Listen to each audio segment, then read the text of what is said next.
The Yankees are the most storied franchise in all of American sports history. 27 championships. They haven't won since 2009. Now, 14 years isn't that long for most people, but it's very long for the Yankees. Let's rebuild the 2024 Yankees and see if they can win the World Series. They still have a really strong nucleus and team to move forward with right now. In 2023, they sit in second behind the New York Mets with a $278 million payroll. If you look ahead at 2024, they're currently sitting at $189 million projected. They have about $90 million they can spend before they're back where they were in 2023. And that's without losing any core nucleus guys. Everyone that's in arbitration is going to be returning. You got Aaron Judge, Garrett Cole, Carlos Rodon, DJ LeMahieu's going to be coming back. You can at least bounce him around the infield. I know not a lot of some Yankees fans out there don't love DJ, but there's some versatility there, at least, in $15 million isn't that much money. Giancarlo Stanton hit the peak of his contract and annual average salary this year at $32 million, and he's going to make $32 million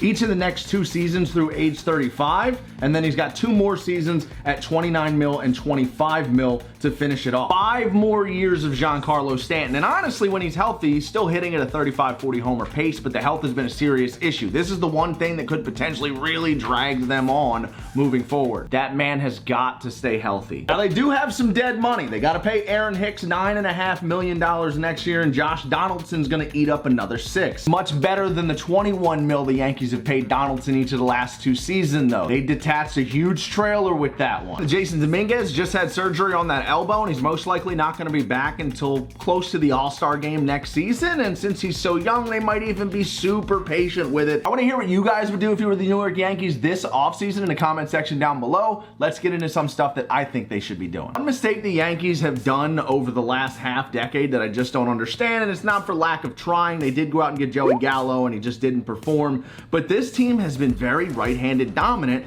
in a park with a notoriously short right field porch. One of the coolest things about baseball is that every stadium is different, and there's weird pockets in so many different stadiums around the league where you can get soft or short or shallow home runs. There's certain stadiums where the ball just absolutely flies compared to others. At the end of the day, both teams are playing in the same field. Every team the Yankees play in Yankee Stadium can also homer over that wall. Which brings me to my point. This team is too right-handed dominant. Aaron Judge is an alien, but you need more lefty thump in this lineup. I did just break down the Chicago Cubs last week in a franchise video, and I think that the Cubbies should extend Cody Bellinger and keep him there. I must say, if he's not staying in Chicago, New York's probably the best spot for him. I've seen a ton of different perspectives on what people think Cody Bellinger's off-season free agency value is gonna look like, and that is a major question mark in this part of the video and conversation here. Cody Bellinger is a Scott Boras client who bet on himself on a 1-year deal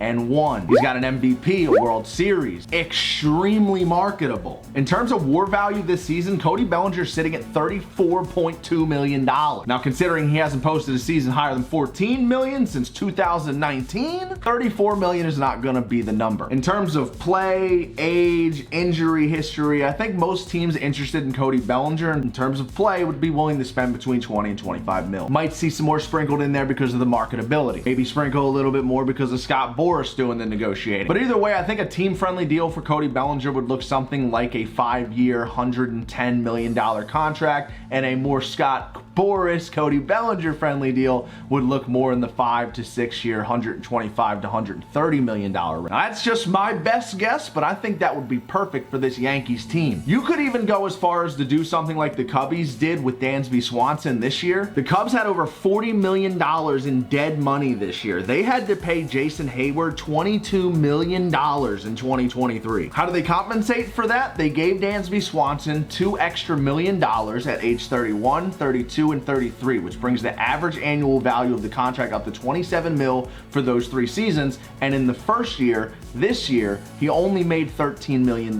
They shaved 6 or 7 off the front and put it in the middle. One big thing that a lot of baseball fans don't think about with baseball contracts is they see 5 years, $125 million, 25 mil a year. That's not necessarily true. Might get 15 mil, then 35 mil, then 25 mil, then 30 mil. They can shape it up however they want. And this is oftentimes how you can tell the difference between good good and bad GMs. If the Yankees wanted to go to a 5-year, $130 million contract with Bellinger, they could set it up to where he gets 28, 29 mil in 1 or 2 years in the middle, and they only pay him 16, 17 million in year 1. That can compensate for that $6 million you got to give Josh Donaldson next season. But if that's not an option, he stays in Chicago, maybe even goes somewhere else. I think a solid backup plan, not as a starter or a full-time starter, especially not in center field, but just in the left-handed bat department, is Jock Peters. Someone I think would feast off of that short porch and right and would be a solid bat to plug in between those righties, whether it's platooning him with Stanton, leaving him in there full-time in those stretches where Stanton's not available. Realistically, the Yankees have enough money and space right now to go out and get both of those guys, especially with Jock Peterson. His situation is most likely going to be another 1 or 2 year deal. Let's say Bellinger's on the books for $25 million and you throw 20 at Jock Peterson. That only puts the Yankees at about $235 million. Still $45 million away from what they spent last season. You really don't have to worry about the starting pitching with this team. Garrett Cole, hopefully you get a full season out of Rodon, Nestor Cortez, Clark Schmidt's been a body this year, Luis Severino. Michael King has even emerged as a starting pitcher. He has been nasty since they gave him the ball to start games in the back half of this year. Biggest thing with their pitching staff really is just health. I don't know many Yankees fans that are out there clamoring for another starting pitcher this offseason. Haven't seen much of it. Think their staff's ready to roll. They legitimately just got to stay on the field. Same thing with Stanton. Now, with about $30 or $40 million left to spend, what could the Yankees possibly do to upgrade their bullpen? Oh, well, would you look at that? Josh Hader is a free agent. Even the elite relievers in Major League Baseball typically only get between $15 and $20 million, so this isn't even one that would break the bank. They are a team that typically goes sure thing, and he's the most sure thing option there, so it makes sense. But they could also go another route. There's some solid less than guys sitting there this offseason too. Trevor Mays had a good season with the Oakland Athletics as a closer, pitching 9th innings. Roldis Chapman, hint. Pierce Johnson has pitched well for 2 different teams in 2023. He's going to be an option. Let's hop on the sticks here and see what this team looks like now that I've made my adjustments. The outfield's going to have Oswaldo Cabrera, Jock Peterson sitting there. You're going to be platooning Jock Peterson with Giancarlo Stanton at DH and then going full-time with Jock if Stanton were to go down. Center field's going to be Cody Bellinger, especially with Jason Dominguez on the shelf. Now I'm just going to go through. I'm going to simulate the regular season, see if the Yankees make the playoffs. Right here at the All-Star break, the Yankees are 9 games behind the Blue Jays in the AL East, who are sitting at 60 and 37. My goodness. They are 3-7 in their last 10, though. The Rays are in second place. They're 1 game over us. They have a couple games in hand, though, it looks like. They're 54 and 47. Let's keep on simming. Oh, the boys are having a huge August. My goodness. Congratulations. The Yankees have finished the season 95 and 67 and won the division. Wow. They came back from a 9-game trail at the All-Star break and won the AL East at 95 wins. That's bananas. And would you look at that? They have a 3-game series coming up against the Houston Astros, Christian Javier, Framber Valdez, and Lance McCullers. Carlos Rodon pitched 209 innings on the season with a 3.4 ERA and 225 Ks. Garrett Cole went 213 with 233 strikeouts, and Luis Severino 172 with a 3.8 ERA. We are going to open with Rodon, who's a 93 overall above Garrett Cole. And here we go. Oh, a 3-bomb in the first inning. 3-0 Yankees here halfway through this ball game. Oh no! A 5-piece from the Astros in the middle. They're up 2 halfway through this game, and the Yankees are struggling. The Astros score 6 in the 7th. They're up 11-3. This is the most Yankees-Astros thing I've ever seen. They just left the bases loaded in the bottom of the 7th. Another 2-run shot in the 8th. The Yankees get those back, and this ball game is over, cooked, done. 13-5 in game 1. Here we go, American League Wild Card game 2. I don't know why it's raining. I didn't pick that, but it's raining in New York for game 2 of the Wild Card series. This is a must-win game here at home. Let's see it. We are simulating through. I did it wrong the first time. I was pressing the wrong simulator. This is how we want to do it here. Moving a little bit slower so we can see it. They're loaded up. A huge inning. DJ LeMahieu clears the bases with a triple. Then a 2-run double from Trevino. It is 8-0 early. What is it with the massive innings in this series? 9-0 is the score. Wow. The Astros are walking everybody. And the Yankees are cashing in. They get blown out after taking a lead in game 1.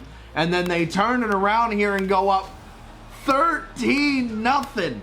13-3. Bellinger gets a home run there in the 6th. There's your Yankees postseason Bellinger home run. The Yankees did fight back. That 3-run homer in the 6th just to show some life. But they're down 11 late in this game, and that is going to be the ball game. Yankees have another 3-run inning there in the 8th to make it 17-3, and then they win it 17-3. We are tied up at 1-1, one apiece in a best-of-3. Winner go home. Lance McCullers versus Luis Severino. Let's do it. Whoo!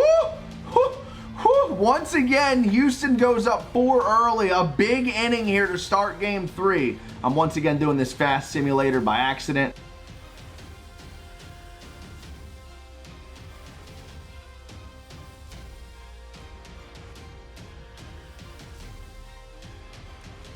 It's 1st and 3rd in the bottom of the 9th. It all comes down to this. Jock Peterson, our free agent addition in the offseason, is up 2-1, down 1, tying run at 3rd. A homer wins the game. We're gonna swing away, and he flies out to end the season. The Yankees have an insane second half. They get eliminated. That was bananas. I gotta simulate through one more season with this team. This man, Shohei Ohtani, went to the Detroit Tigers. Teoscar Hernandez to the Pirates. Blake Snell goes to the Atlanta Braves. Aaron Nola is a Minnesota Twin. Well, I'll tell you what, the first half of the season to the second go-around is going much better. 37-21 through May. One eternity later. Congratulations, the Yankees have finished the season 91-71. You have made the postseason as a wild card team and will be playing the Astros in the first round. Not only that, we're down game 1 in the first round. They lose the first game 7-3. Here we go, elimination game once again. If we get bounced out of the first round of the wild card with the Astros twice, well, at least it's not raining in Yankee Stadium. Game 2 of the American League wild card. Carlos Rodon on the mound against Framber Valdez, lefty. Here we go, baby. The Astros get things started with a Chas McCormick solo shot in the top of the 2nd inning to take the lead. What can the Yankees do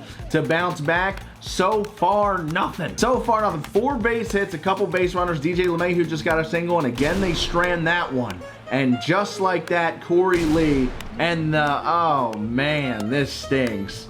A 6-run 5th inning for the Houston Astros, and the Yankees are getting pummeled. It is a 7-0 ball game going into the bottom of the 9th, and the Yankees, oh, they score 4 in the bottom of the 9th, but it's too little, too late. They get swept. We did worse in the second simulation. But nonetheless, I enjoyed that, guys. 1-year rebuild of the New York Yankees for 2024. Really, they just need to be healthy and add some lefty thump in that lineup is my biggest thing. Get some more progress from those younger guys. See Anthony Volpe take some strides next season. Jason Dominguez hopefully gets healthy and comes back for the second half next year. Maybe Luis Severino can take another step next season. But really, having Rodon all year, the lineup staying together, getting 120 or 130 games out of Giancarlo Stanton, which sounds crazy, but you're paying him so much money. Team's got the talent. They can go on a run. They can get hot at the right time. They need the puzzle pieces to all land. What do you guys think? Let me know in the comment section down below. I'll see you guys in the next one. I'm out. Love you. Peace. I could really use a change of scenery.